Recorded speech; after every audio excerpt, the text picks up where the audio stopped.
नमस्कार दोस्तों, मैं हूं आकाश त्यागी और स्वागत है आपका आपके अपने चैनल में। और आज मैं आपको प्रेजेंट कॉन्टिन्यूअस टेंस पढ़ाने वाला हूं। तो आइए जरा बोर्ड पर ध्यान दीजिए। प्रेजेंट कॉन्टिन्यूअस टेंस कौन से होते हैं? प्रेजेंट कॉन्टिन्यूअस टेंस वो होते हैं जिनके वाक्य के अंत में रहा है, रही है, रहे हैं आदि शब्द आते हैं, क्योंकि इन्हीं शब्दों से हमें पता चलता है कि काम गतिमान है। जैसे कि मैं साइकिल चला रहा हूँ तो काम गति में है, मुझे साफ साफ सुनते ही पता लग जाएगा। जैसे आपसे कोई बोले, आप अपने मुझसे पूछे, अपनी बहन से पूछे क्या कर रही है, और वो बोले पढ़ रही है, तो आपको पता चल जाएगा कि वो इस टाइम किताब उठा के या बैठ के मतलब पढ़ रही है। आपको पता चल जाएगा कि काम गति में है, मोशन में है।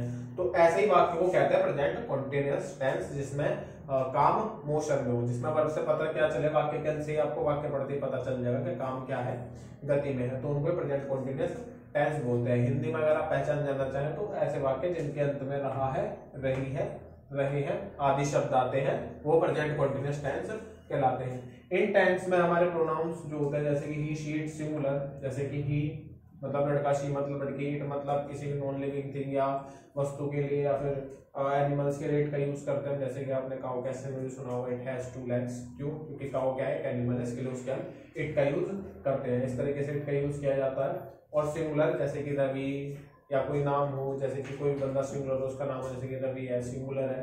तो ऐसे जो भी आएंगे आपके वाक्य की शुरुआत में, जो भी सब्जेक्ट इनमें से कोई होगा तो वहां इसका यूज किया जाएगा। आई के साथ केवल एम का यूज होता है। इसमें आपने सुना होगा आई एम, आई के साथ एम का यूज आपने काफी जगह सुना होगा। तो आई के साथ केवल एम का यूज होगा। इसमें वी, यू, दे और प्लूरल के साथ इसमें आर का यूज किया जाएगा। वर्ब की फर्स्ट फॉर्म प्लस आईएनजी इसमें यूज किया जाएगा। जैसे कि राहुल किताब पढ़ रहा है, तो राहुल क्या है, राहुल है सिंगुलर। तो राहुल के साथ हम क्या लगा देंगे? अगर राहुल सिंगुलर है तो राहुल के साथ हम लगाएंगे इज।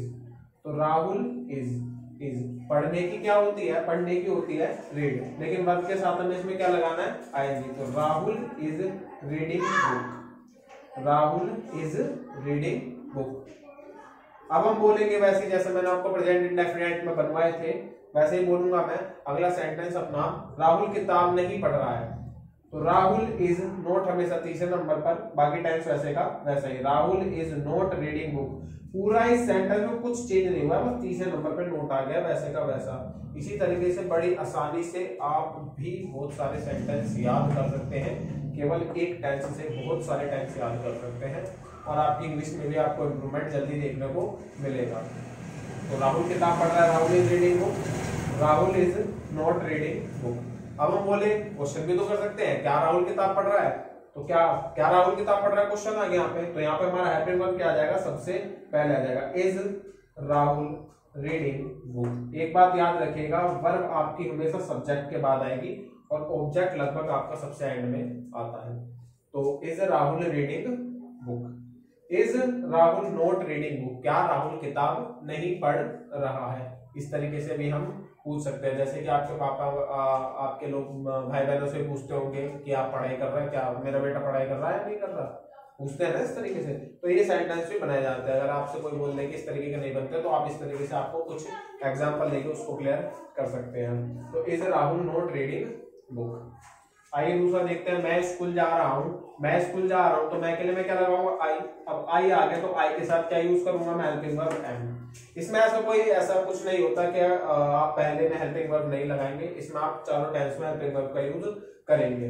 तो आई, मैं के लिए क्या आ गया? आई। मैं स्कूल जा रहा हूं, तो I am going to school. हम बनाते हैं मैं स्कूल जा रहा हूं, लेकिन ये क्या बनाते हैं इंग्लिश में? क्या बनाते हैं? मैं जा रहा हूं स्कूल, तो मैं आई एम जा रहा हूं गोइंग टू स्कूल। मैं स्कूल नहीं जा रहा हूं तो क्या बोलूंगा? I am not going to school. क्या मैं स्कूल जा रहा हूं? तो am I going to school, question mark, क्योंकि ये क्वेश्चन मार्क है, यानी इंटरोगेटिव सेंटेंस है। Am I not going to school, तो क्या मैं स्कूल नहीं जा रहा हूं। इसी प्रकार से हम खेल रहे हैं, तो वी आर प्लेइंग। अब यहाँ आर क्यों लगा? क्योंकि वी क्या है? प्लूरल है। हम मतलब एक से ज्यादा लोग तो होंगे, तो इसका मतलब ये क्या है? ये प्लूरल है। तो इसमें हम के लिए हम क्या लगाएंगे? वी लगाएंगे। वी के साथ कौन सी हेल्पिंग वर्ब यूज हो जाएगी? आर। तो वी आर प्लेइंग। दूसरा, वी आर नॉट प्लेइंग, हम नहीं खेल रहे हैं। We are not playing. Are we playing, क्या हम खेल रहे हैं, और आर वी नॉट प्लेइंग, क्या हम नहीं खेल रहे हैं। तो उम्मीद आपको ये अच्छे से समझ में आए होंगे।